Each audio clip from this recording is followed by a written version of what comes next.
I went to Newsline and I said, please give me a job. They refused to give me a reporting job. I used to actually carry the tea kettle, go to offices and sell tea. Anything that has got to do with temples, mosques, churches, any place of worship. There is this great sense of wanting to not investigate. I think the Defense Ministry has not once but twice in the last 3 days issued the same advisory to the media. Please stop broadcasting sensitive information or covering our ops. There are so many self-appointed defense experts who are also journalists. I don't know whether they're journalists first or defense experts first, but it's either way. Times Now gave me the opportunity to explore beyond just Bengaluru. He was a Maulana, he was a cleric there, a very popular religious figure, a very respectable man that the Poonch police had to come out and issue not a statement or a clarification, but a warning to media houses. Look, we live in an era where fact checkers are fact checking journalists. Don't think what is happening on TV channels in India is journalism. These days we see sources saying anything, that journalism is not for everyone. Journalism asks you to be honest to the profession that you've chosen, and you can do good journalism anywhere. Inclination, and probably I also have it in destiny to become the Prime Minister someday. You never know.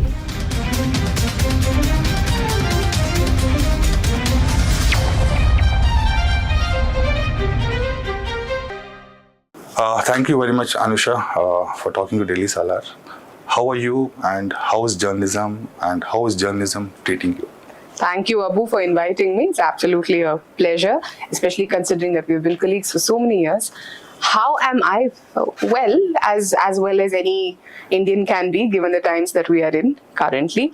How is journalism and how is journalism treating me? Journalism has always been a very passionate space for me.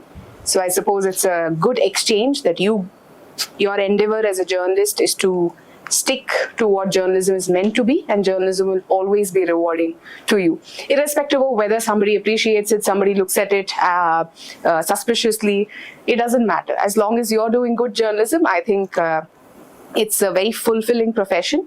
I keep saying this to a lot of people who are interns or to students that I speak with, that journalism is not for everyone. But if you have the passion for it, then it will treat you very, very well, irrespective of the challenges that come with being a journalist and in the times that we live in. You're very active on social media, especially X, Twitter. Your profile says journalist, agree. Editor of South First, agree. It also mentions you sold tea. What do you mean by sold tea, seriously? I really sold tea. I don't know why people find it. See, the thing is, I come from, my family was not very well-to-do. I come from a single-parent family. My father was the only parent, and I have an elder brother. And he didn't come from money. He was a very lower middle-class family. And as any enterprising Indian would do, he tried everything to, a side hustle. What kids these days call side hustle, our parents have been doing it for many, many, many years. So one of the things, other than his main job, he wanted to try other means of earning more money so that he could take care of 2 kids. And so he started a tea shop, as in we started making tea at home and selling it to government offices. So I used to actually carry the tea kettle, go to offices and sell tea. It used to be, I think, if I remember correctly, I think we sold tea at 4 rupees and coffee at 5 rupees per cup. So I can say once upon a time you were a chai wali. You can say, yeah, you can absolutely say. I keep actually, in fact, joking also. My birthday is also in September. So maybe I have the, inclination, and probably I also have it in destiny to become the Prime Minister someday. You never know. Yeah, you never know. You started your career from News 9. You started as a reporter, you were a producer, you were a newscaster, anchor. How was the experience in News 9? I think that's your first job. That was my first job. In fact, it was very interesting. I finished my last day of exam. I studied in Christ University. I was the first batch of the deemed university students. So I finished my last exam and I went to News9 and I said, please give me a job.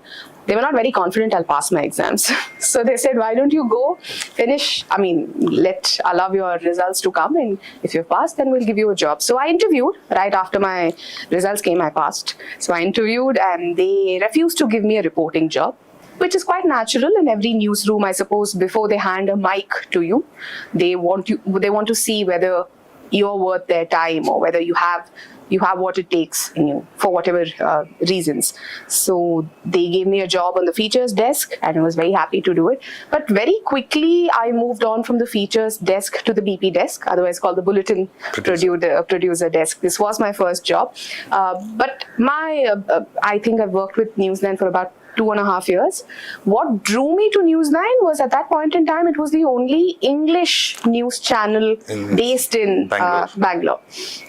So it was very fun for me to be working in a new space where it was the hustle and bustle of a newsroom, everybody shouting from across the room. There are shoots that are taking place. There were news breaks at all points in time. I do believe it was during my time on the desk in News9 is when the Lokpal bill also came up. That was my first actual midnight news break kind of a scenario. And it could have gone either way. Either I could have thought, this is too much to handle. These are very random, erratic schedules, or I could have really started to enjoy it, and the latter happened. But when I really wanted to do a reporting gig, I wasn't... I think I was too good at my job at the BP desk. They didn't want to give me a reporting gig. So when I got a reporting opportunity in the next organization I worked with. If I want to stop here, if I'm not wrong, I think the first assignment was a cookery show. No, is it true? Because in News9? No, I think it was a cookery show. You were the first VJ who came. I think it was a Varamahalakshmi. Some cookery show. Varamahalakshmi special. Yes. We had visited a house of a resident in Bangalore who celebrate Varamahalakshmi with a lot of pomp and glory. You wore a sari and everybody was praising you in office. You look so beautiful. Yeah, that was more to do with the kind of shoot. Otherwise, also I've been a sari fanatic. Even when I was doing political reportage for TNI, I used to wear a sari and go to the assembly also. I have a lot of friends of mine or colleagues of mine at TNI who started wearing saris to office because I used to wear saris to office. It's your comfort. Your comfort. Yeah, go ahead. Nobody's absolutely going to question you on that. Nobody has the right to question what you're wearing. Yeah. Okay. How was the News9 experience? Because from News9 you moved to Times Now Network. How was the difference from working from a Bangalore-based channel coming to a national level channel? You were working for the Bangalore and the South. Yes, they were worlds apart. Honestly, like I said, the very nature of my work was very different. At News9 it was more desk-oriented, and I left because I was not being given reporting. At Times Now, it was as if somebody pushed you to the deep end of the pool. There is really nobody to handhold. There is really nobody to teach you.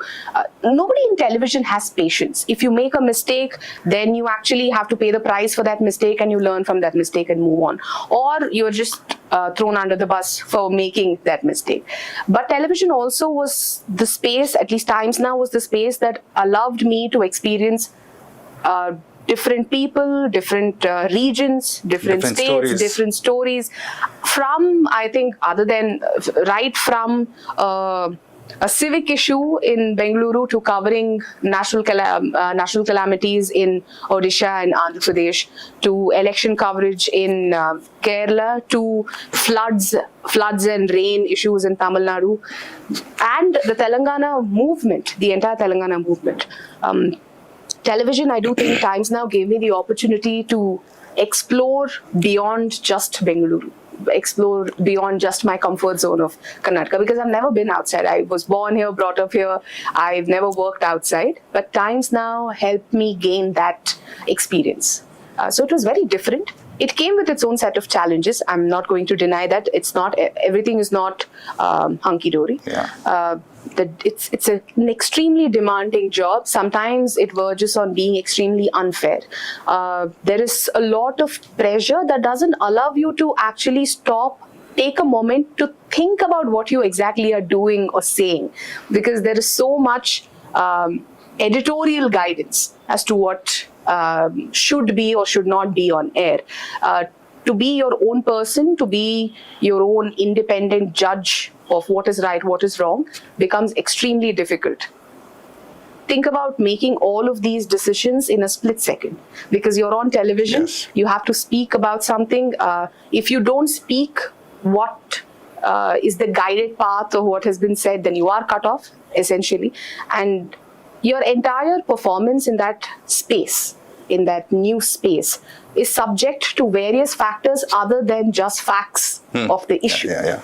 I think that primarily was a very, very challenging part of the job. There were a lot of pros, but also cons. You started your career from broadcast, from News 9, then you switched to Times Network, then back to print media. I think you joined Indian Express. How usually, what I've witnessed, what I've seen, people start from print, they come to television. But yours was what made you to switch from broadcast to print media? I also thought about this. In fact, it was a very conscious decision to shift from television to newspaper. Primarily, at the very core of it, I just wanted to experience what it is like to write. Because as broadcast journalists, we are very poor at writing. Because all the information you have probably is a 6-line information. You've already sent that as a news flash to your desk. And when they put you on live, you're repeating the same 6 lines of information. But print allows you depth. Print allowed me to understand how to write. Print allowed me to understand the importance of narrating a story in its entirety, not being rushed for time. Taking the time to not just verify the facts of the matter, but also become better at reporting that story. For example, in television, you don't have the time to even call up a few experts of that subject matter and ask, You just have to raise questions. You just have to break the story. It doesn't. You're basically a jack of all trades, a master of none, clearly. But in newspaper, it allowed me the time to actually learn about things, to ensure that I become more knowledgeable to approach. But the shift in itself was a very conscious shift, and I must say this. When I shifted from television to newspaper, it's common knowledge that television pays better than newspaper. So I had to take a pay cut. And that was a personal choice. A lot of people might not want to do that. But for me, it was a personal choice because I honestly was very tired of the way news is dispensed in television channels. And I really wanted, I wouldn't say that I was disenchanted with TV yet, because TV was still sane when I quit TV. I think it was just on that precipice of taking that entire turn. Yeah. But I think I could see where TV was headed. And I did not want to be part of that journey. So I wanted to explore what else can I do. And newspapers seemed like a place at that point in time which was good for me. And now looking back, I think that was a good decision. It helped me, again, explore different aspects of journalism that television had not given me the opportunity to explore. You started from television, then you came back to print, now it's Southwest Digital. So how you see the difference, television, print and digital? Because you need to be faster than the both. It is true, but it's also a great combination of the two mediums, television as well as newspaper. Digital allows you the pleasure of narrating a story in a visual audio mode, but also allows you the if I can use the word, luxury of space and time, depending on what kind of story you want to explore. Yes, there are spot copies that that have to be churned out very quickly, but there is also space for you to do deep dives, also space for you to do investigative pieces. So it is, I think, a very fluid, very flexible place, which has honestly shaped a lot of good journalism in India in recent times, where mainstream TV channels have failed. I do think digital media has bridged that gap. So much so that even newspapers now, you see every single newspaper also has a digital site. There's no doubt. But most often than not, the content that you see in the newspaper or content that did not have space in the newspaper is what eventually makes it to their digital sites. But digital-only websites, I do think, have been doing some stellar job when it comes to what journalism is essentially supposed to be. And today they are bridging that gap between what is passed off as news in several mainstream channels versus what journalism was supposed to be. I mean, how did this name South First came? Like, what made you, or who are this? What exactly this term South First? Sure, I was happily working in the print of Mr. Shekhar Gupta. That is also a digital venture. When a former editor of mine from New Indian Express said that he wants to start a new website that is focused on South, and he thought that I would be a good addition to the team, to the editorial team. So we thought about it, and for me it instantly clicked, because even when I was working with Times Now or with the print, which are all Mumbai or Delhi centric news organizations, I don't blame them for it, because their editorial managers have all been from that part of the country, or even if they have been from the southern part of the country, they've had their careers there, they've had their professional life there, and their sources are there, their stories are there. So somehow it has automatically come to be that anything that happens out of Delhi is more important than anything else that happens in the rest of the country. I've always had a problem with that. Even when I was with Times Now, there were so many stories. I can actually point to an incident. There was this one story that I'd worked really hard to for in Times Now. These Bangladeshi girls were illegally trafficked into India. They would pay money to the BSF to allow them to be trafficked into India, and then they would be brought to cities like Bangalore and sold off here into sex trade. And the Child Welfare Committee here would rescue these children and take them back to institutions where they can care for them. And all these children wanted was to go back to Bangladesh. And I did an entire series tracing the entire movement of their place of origin, so from Bangladesh you travel for to that here. time? No, from Bangalore, but we were able to trace the entire route of the villages that they come from in Bangladesh, who are the people that ended up pushing them into prostitution here, and the entire process of how they were rescued, and now the process of sending them back to their homes. So this story was all prepped, and I honestly thought these girls deserved for their story to be told to the world. And somehow when that exact day of that story being slotted in Times Now, a building collapse or something happened in Mumbai, I remember, and this story just vanished. And at that point in time, I thought, I understand the building collapse in Mumbai perhaps was a news big deal for that moment. But at least a few hours later, maybe these girls should have had the opportunity to put their stories into the world. But it didn't matter. So since then, I've always wondered if there should be a space for stories like this, stories that mainstream media is not interested in. Specifically, since I am from the southern part of the country, I've always seen that in the national media, there is very little importance given to southern states or non-Hindi speaking states. So when Mr. G.S. Vasu asked me if I would be a part of this new team, we were still thinking of a name. And we thought, if that is the intent, if we are going to make this website primarily focused on southern states, we're not saying we'll not report on anything else, but our primary focus will be on southern states, then we should probably have a name that captures that spirit, that we'll put South first, and then we will continue reporting on anything else. But our primary focus will be South. That's why South first. What about that story which you had plans to publish in Times Now? No, it went as a 2-minute package. So, so you know how in television it works. You can create a whole documentary style story, but at the end of it, Times Now chose to cut it down to a 2-minute package. So that's what happened to that story. Okay. South First exposed the fact check of a gay story in Tirupati Laddu. Yes. So how this happened, and if you tell us how does investigation report, because we hardly see less investigation stories nowadays. What we've understood is whenever there is a topic that involves religion, anything that has a communal turn to it, anything that has got to do with temples, mosques, churches, any place of worship, there is this great sense of wanting to not investigate. wanting to not be involved.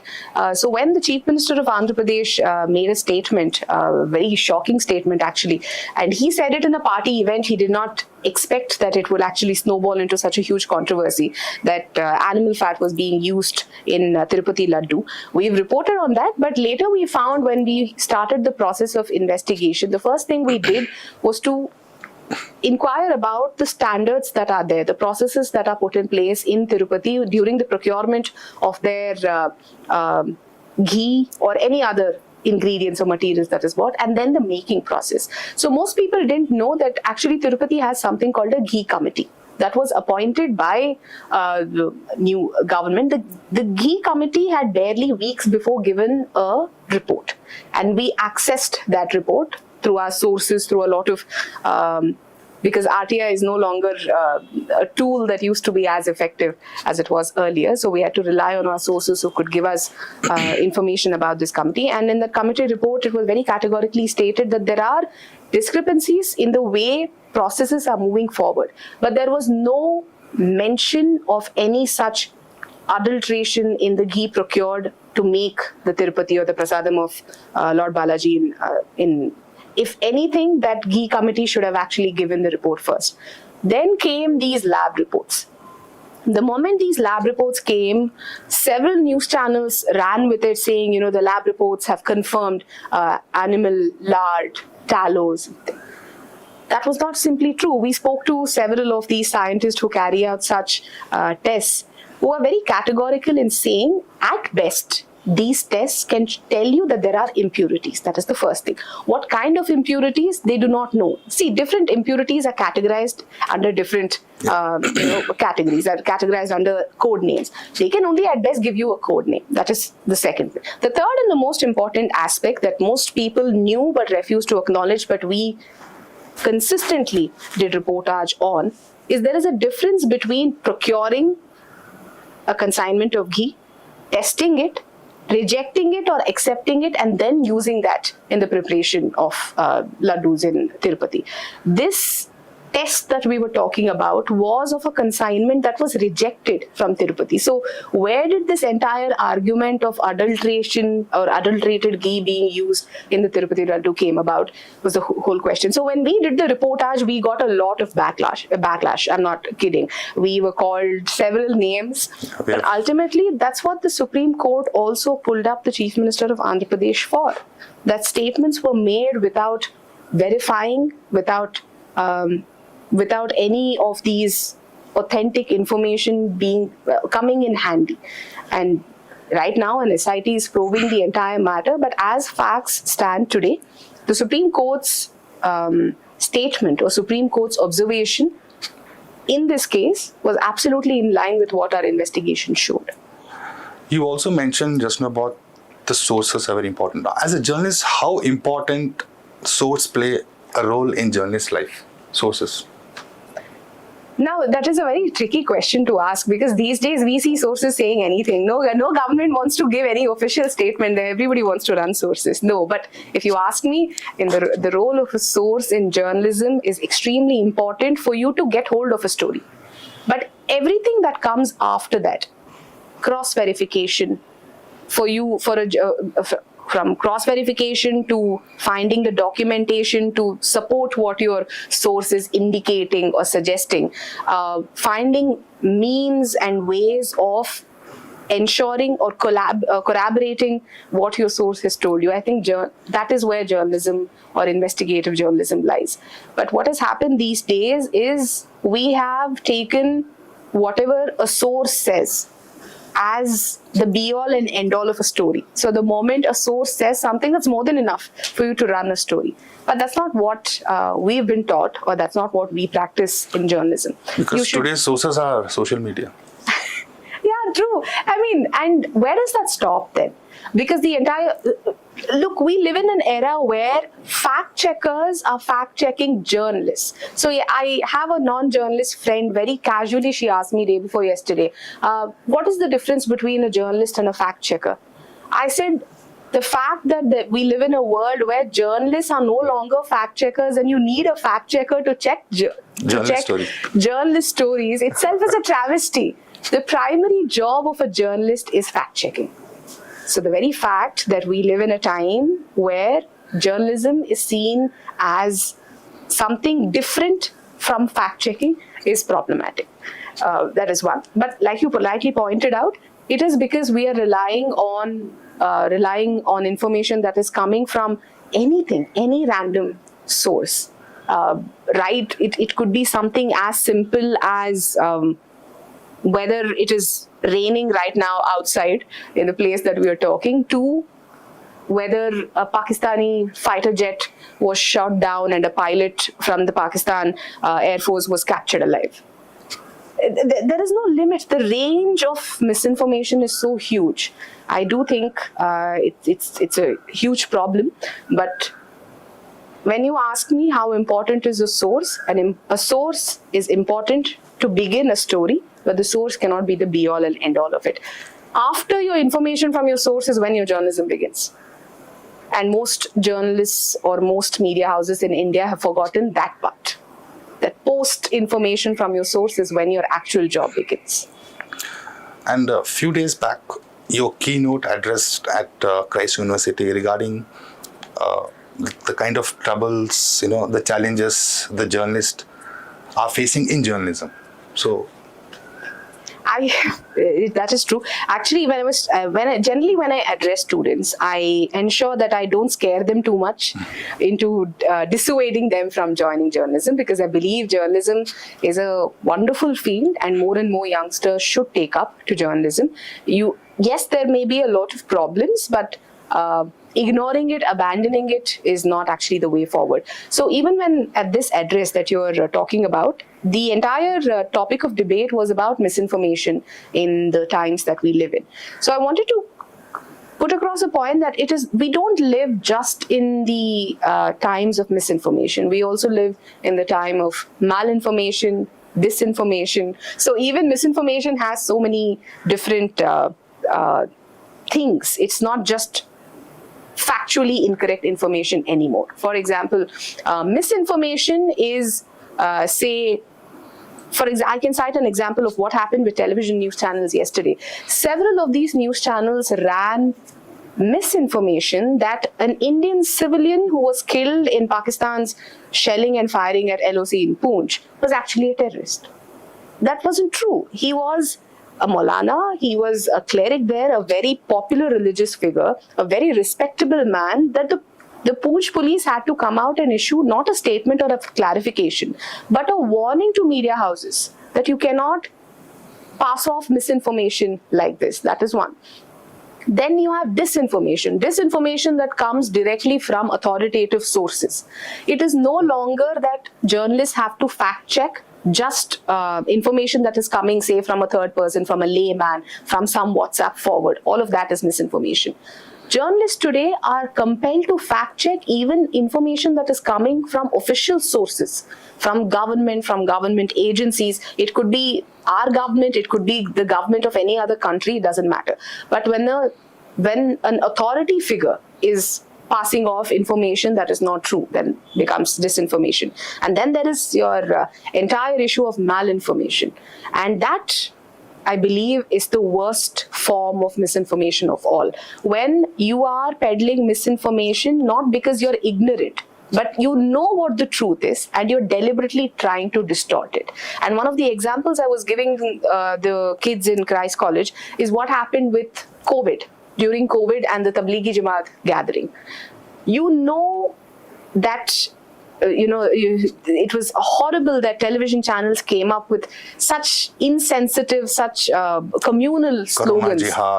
Corona Jihad. There was an entire, they came up with so many problematic, controversial and honestly extremely insensitive statements that were targeting a particular community of Indians themselves for no reason. Not that these anchors didn't know that it was not an intentional gathering meant to spread a pandemic across the country. It was a gathering, like in Haridwar you have a gathering, like in your churches you have gatherings. That was another gathering. It so happened that it came at the time of COVID-19. There was a global gathering, and it is possible that it became an epicenter. what should have been treated as, say, a cluster was treated as some sort of a evil, vicious, deliberate attack on fellow Indians. That is malinformation. When you know what you're saying is wrong, but you're saying it with a malintent, with an intent to disrupt peace, with an intent to deliberately peddle hate against people. So when I was talking to these students, this is what I wanted to convey to them, that as youngsters who are far more tech savvy than you and I are, clearly, they know far better how to, one, access information, where to find the kind of information they want. My only appeal to them was also learn how to check the information you're getting. Yeah, it takes, for me, it may take a minute and a half, but for them, for their generation and how quick they are with technology, it will probably take them 20 seconds. So my entire appeal to the students was, we live in this era, there is no denying it. So it is important for us to equip ourselves, to protect ourselves from the misinformation that we are bombarded with every day. What do you think about the broadcast bill? Do you think, is it a threat to digital media? Because, for example, today we have seen The Wire. I have said this before and I stick to what I said. Every party in power, irrespective of which party it is, every government, let's say that, every government, irrespective of which party is in power, always looks to control and muscle media, especially media that it thinks is problematic to it. Media that doesn't fear about asking questions. Media that doesn't necessarily toe your line of guidance. And this has been true for now. It has also been true 20 years ago, 30 years ago, 40 years ago. Every single government likes to control narrative, and controlling media is the best way of controlling narrative. Having said that, this new bill or this broadcasting bill that has been brought in is problematic on multiple levels. Right from identifying or disidentifying or disassociating who is a journalist, who is a content creator, who is an influencer. It brackets everything under one umbrella, which is innately wrong. You cannot not have a distinction, especially in the era of digital journalism, between content creators, influencers, and journalists. You may argue that all of them use intermediaries, all of them are on internet. So how does that make a difference? What makes it different is that the credibility with which a journalist should come. I'm not saying we are coming. Most journalists today in India don't have that credibility anymore. But the credibility with which a journalist is expected to perform their job is not the same that you ask of a content creator, is not the same that you ask of an influencer. Even the roles and responsibilities of all these professionals are different. For example, an influencer and a content creator can very easily collaborate with the government, with a party, with an organization, without having to declare it. But journalistic ethics demand that if you are working together with anybody, then you declare it to your audiences. Yes. You don't mislead them. The journalism cannot become a tool for propaganda. The others can become a tool for propaganda. More importantly, what is worrisome about the broadcasting bill is that it gives the government unchecked, unabated power to decide which media platform should run and which should not. You're talking about the Wire, but Wire is not the only platform that has suffered. The recent victim is, of course, Wire. But for years now, we've been seeing blackouts and censorship of not just digital platforms, but also presence on social media. Whether it is Maktub Media that was shut down, their Twitter handle was shut down just day before yesterday. Even before that, Tamil Nadu's extremely popular Vikatan website was blocked over a cartoon. So here you are giving arbitrary powers to the government, which will decide whether or not it likes a content. And if it doesn't like the content, then it will block without a space for appeal, without even being compelled to give an explanation as to why. So fundamentally, it is an attack on freedom of speech and expression. And I believe press freedom comes under freedom of speech and expression. There is no doubt that there are restrictions or there are regulations that you attach to freedom of expression as a country, but the action against any such perceived violation by any digital media or any individual shouldn't be disproportionate. Right now, the broadcast bill gives the union government the power to carry or take disproportionate action. For example, if you have a problem with a cartoon, you can always send a notice to the website to say, take down the cartoon. But blocking an entire website is pretty much like, say, I break a signal, okay? I break a signal, it is red and I've moved forward with my vehicle. You don't just impound my vehicle, but hang me to death. That is disproportionate action. And I think the broadcasting bill is problematic for that reason. What do you think, should the government regulate content on OTT platform and digital media?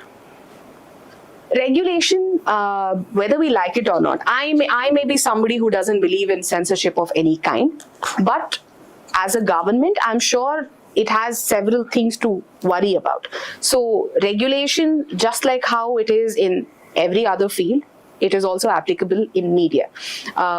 But that regulation then has to be applied to all equally.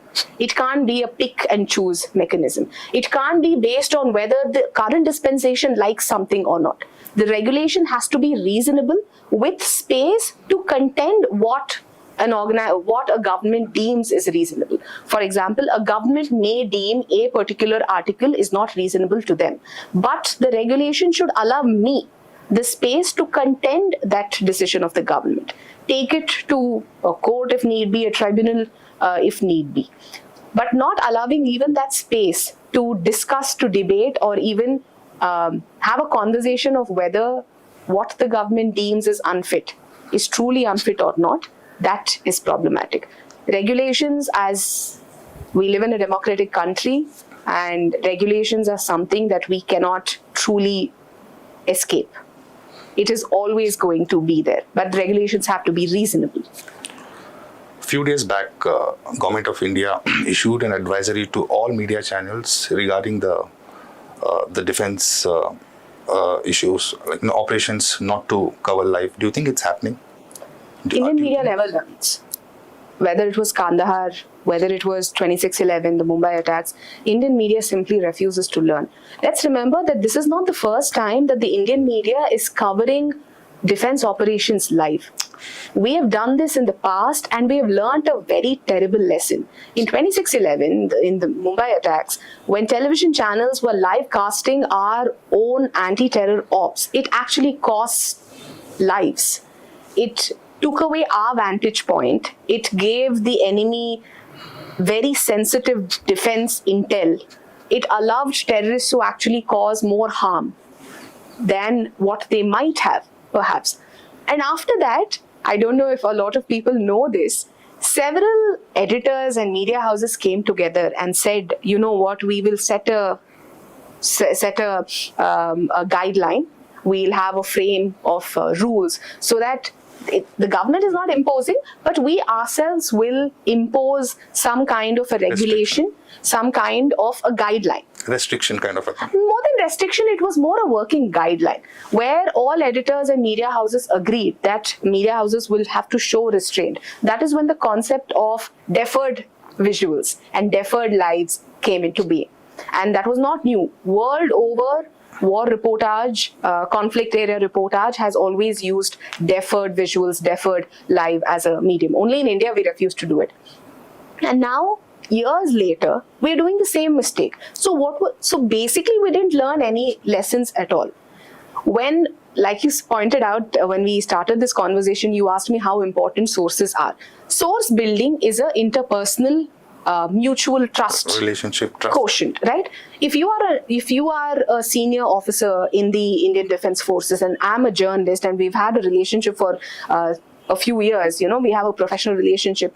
Out of that, you might end up giving me tidbits of information for my own consumption, for me to know what's happening.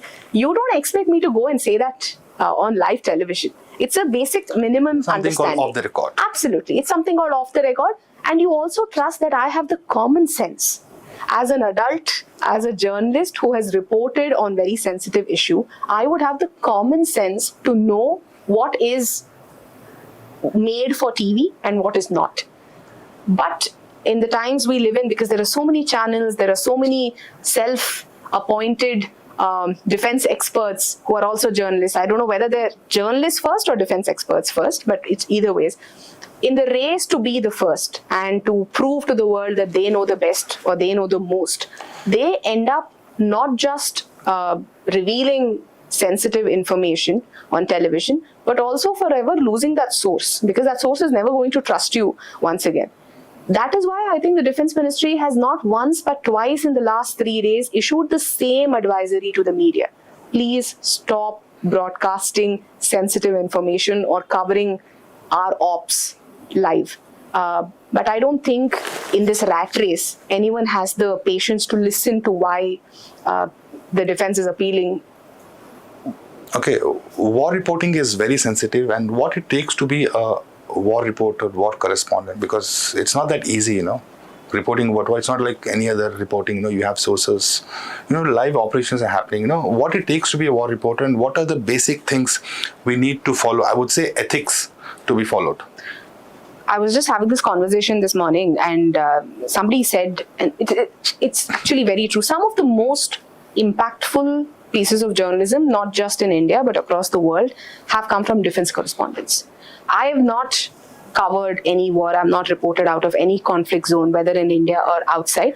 But as a journalist, I've always admired people who have reported out of conflict zones, who have reported on wars, not right just now. You have a lot of archival footage.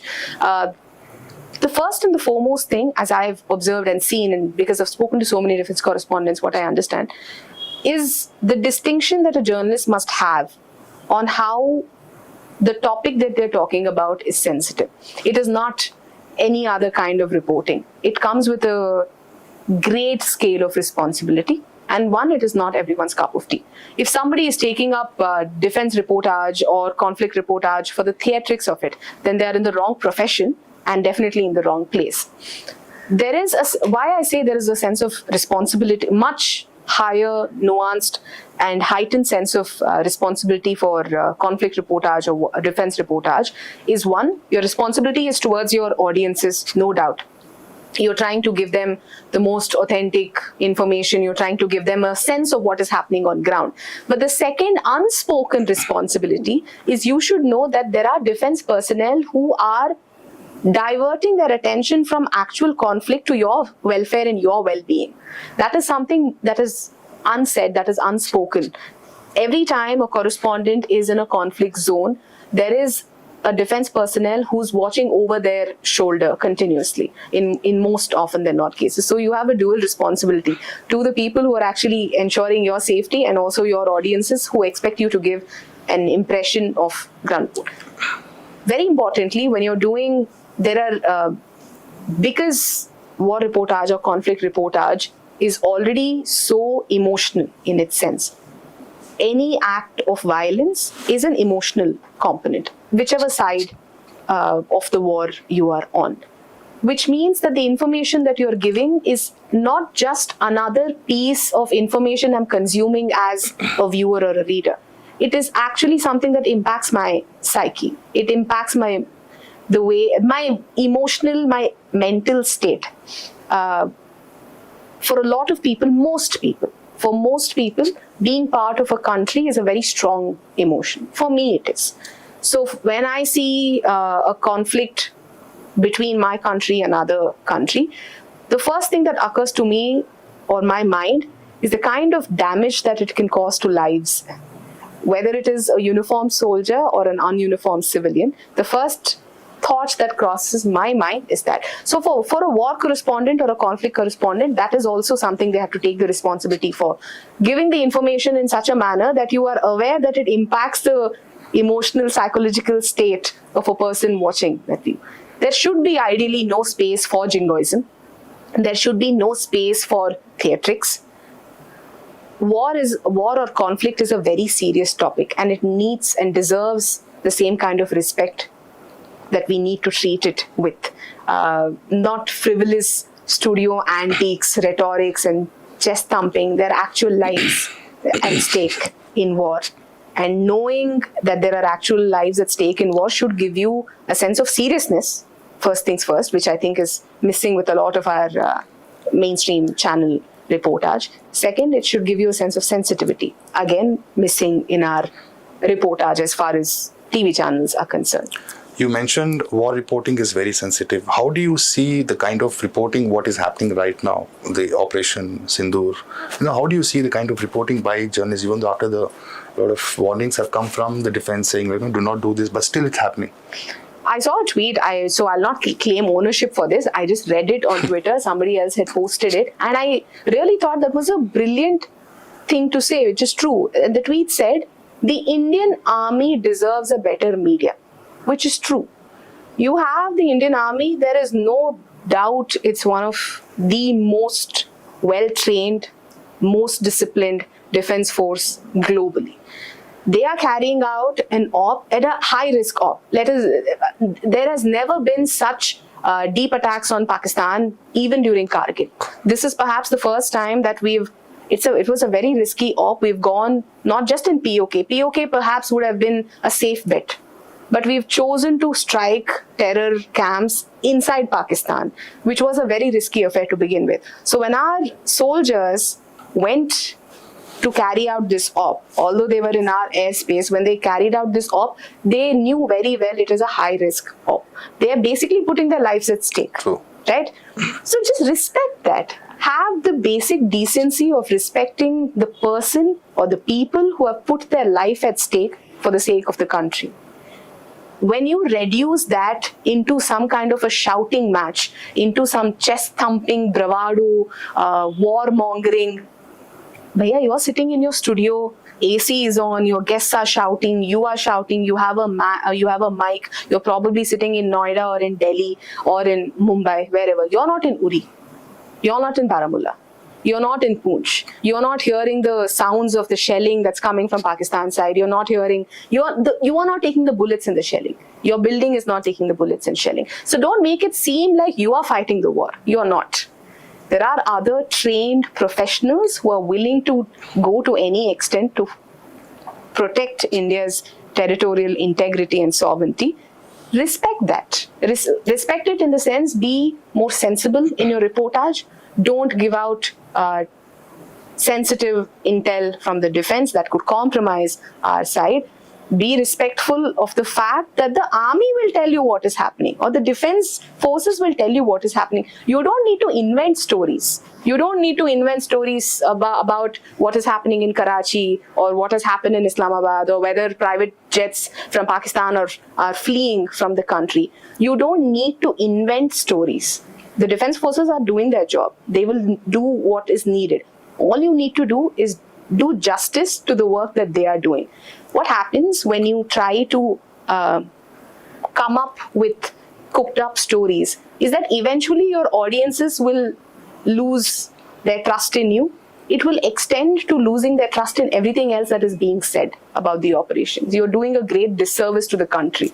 If anybody thinks that shouting, screaming and warmongering in television studios is some sort of patriotism, they're heavily mistaken. So it's basically just shut up, the Indian defense is doing its job.